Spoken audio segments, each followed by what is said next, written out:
Saran jrai ni lum ko ki chang met khwa om don bon sang mai mo sa klai cham thur di sa chom ni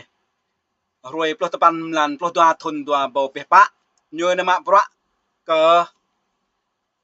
công ty nhiều bè nên khu công nghiệp xuyên Á tỉnh Long An rồi nằm bữa rồi plo lan pa thôn đua bầu đập lopа làm ăn nhiều capa trang quan nhiều play quen xa bong huyện chia xe tỉnh Gia Lai lo men ta rúp nhau cật luôn này bể lang bô sẵn cái này cầu chẳng hơn ta cầu đuôi nào đây buồn sang đây răng enok này cái dân plư nó sĩ đây thì tàn này tàn đi ponic nhiều tiệt là Campuchia để mới hình này thôn đi để thâu này để bố này để thâu thôn đi để thâu để bố hùng lượm nè nặc nuôi nhiều bè 4-3 người xuyên quốc gia bây giờ ta ta ăn tới nó Campuchia nhưng bè một song bạc sân lu nặc đầy gà để lễ làm cái nhiều bè việc nhẹ lương cao sân nhá cái này mày chẳng đúng đi chẳng lấy bố bố nơi này kran nơi này lại bố liên hệ hàng mày bố bây giờ mỹ mà như vậy đấy cơ mày đúng bẹ đã nhiều cà phê ô làm pro điện thoại mỹ mà nhiều sắm chiếc trang này mày hơn ta trang bài chiếc trang yến à đây buồn sang đây ấy đâm lệ làm kèm plơ ô màu ta đinh gặp epom plơ đây mà bữa bẹ ta này từ đi bữa hiul bạc lu một chỗ ô phung y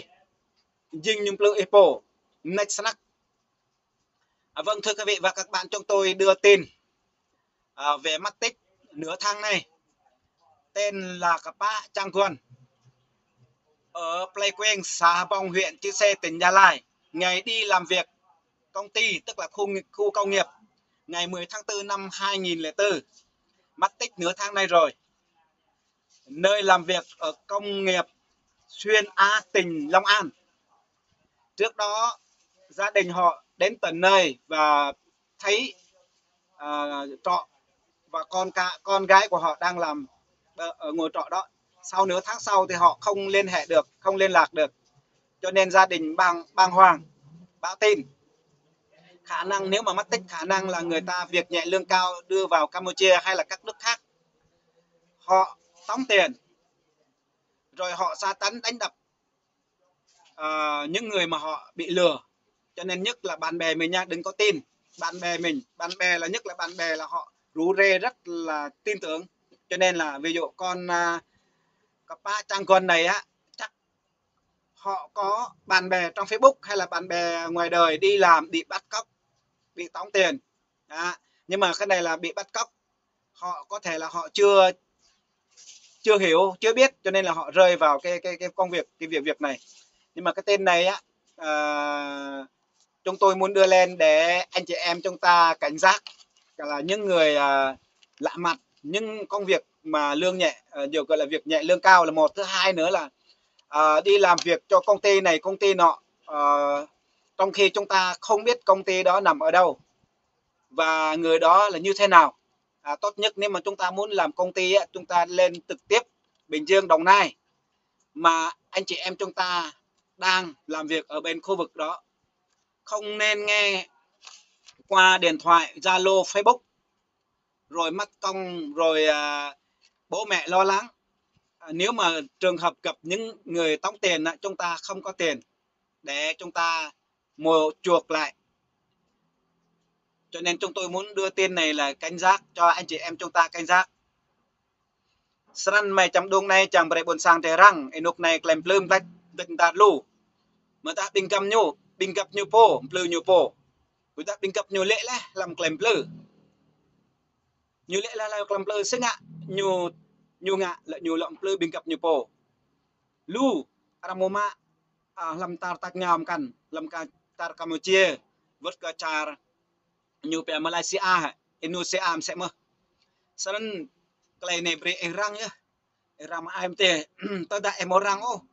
ele làm cái plư là nên em một thoi chiên ang lo tanan là cô mi cô kama cô có don ai bon sang bo mo lo san tên này tên talsa bơ tên tal doa Kanok nami nyu to leh kanak dega day lampak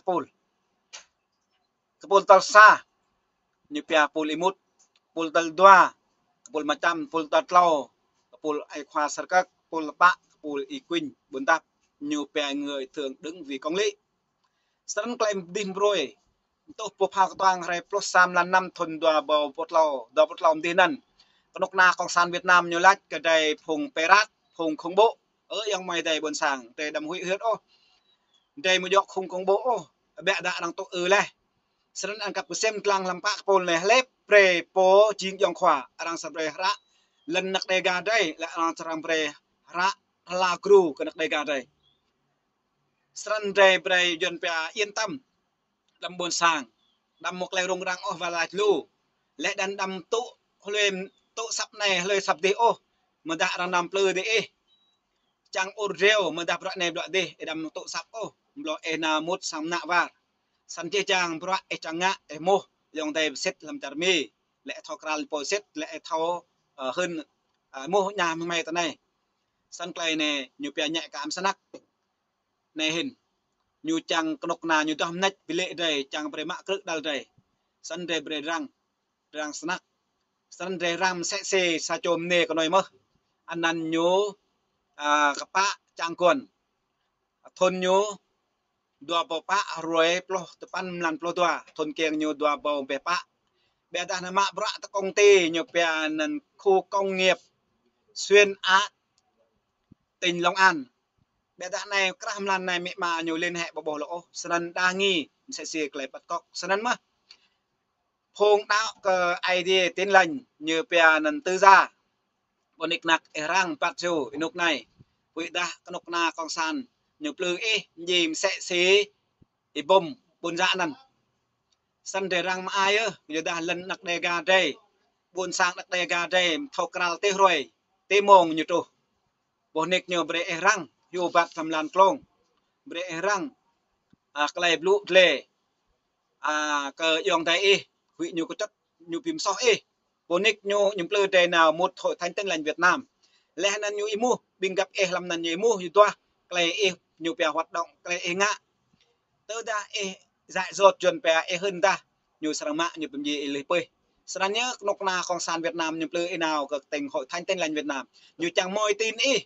nhu chẳng đau độc nhu chẳng gì nhu chẳng bề đại sẵn rôm hạ Johan trịch lô hải lan plo nhu pia nên kẻ cướp nhu pia nên cướp giết và hủy diệt là phong lệ là nhu chẳng gì là nhu bề rai mục tiêu nhu chẳng bìm rai chi làm đưa phong đạo tư gia đạo chân nè nhu hủy sanak để đạo biết hầm trời nhu sanak để đạo chân làm biết thân đặc đề dòng đề đây nhu bề đây là lúc làm hội thánh tin lành Việt Nam chẳng bề nhu xem lăng chi chẳng bạ ta ngã san bre rang yang mai đây enuk này cần mong nào tôi le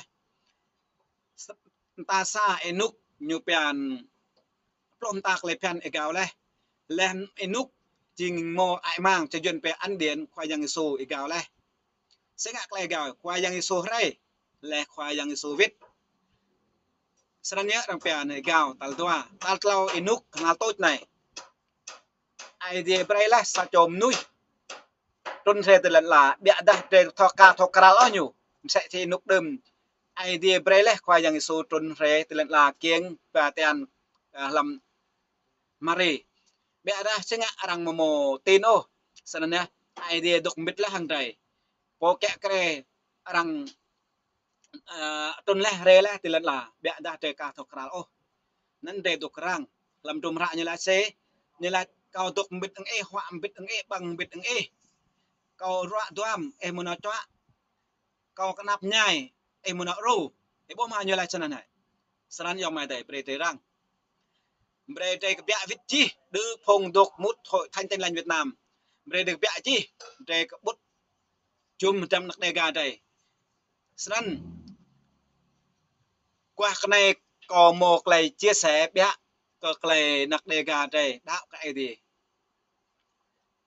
tơ đại đạo cái gì bè ta mạ bọ cái bom căn tham ốc lại đạo ai thì chi chàng nuôi nên đạo ai thì sẽ điện thoại nhiều bè cảm ứng brak eno lu lẽ nên sẽ điện thoại nhiều bè trăng đen làm chi chàng xong như là xong chứ xong từ Việt Nam xong Viettel xong mobile bè ta nên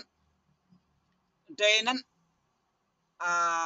nào một thẻ cái pol kan sẽ có trả lời nắc đây đây đạo với các sang làm trong ra episode như này sẽ như là ai thế chính có một sự xâm lây như là sang đây nên chính sang pompo một chỗ ai đi nằm lại tao đọc sang nhà thờ đi ô nhầm lại cái nó đọc mồ po mạ nhiều chi làm mà theo thì chú lần đọc là xa như này sẽ như này lâu hen phát cái đề cờ phong đạo là nên phát cái đề phong so sau đó chi chàng trời nên đạo cái thì nên đạo khả năng cặp trời cặp pol trời đấm đạo ai thế là một cặp pol cần một chỗ chiên ô sau đó nó nào như thâu cái này như vị trời một lại bìm la như vị trời một lại đi như pu trời nào mút biết thằng nhau đạo ai thế mình sau đó mút cặp pol nhau sẽ nhiều chuyện tự mình mãi thâu mạ ở sau đó thì đây nêu pre chỉ mong làm tươm tay mày nên là chắc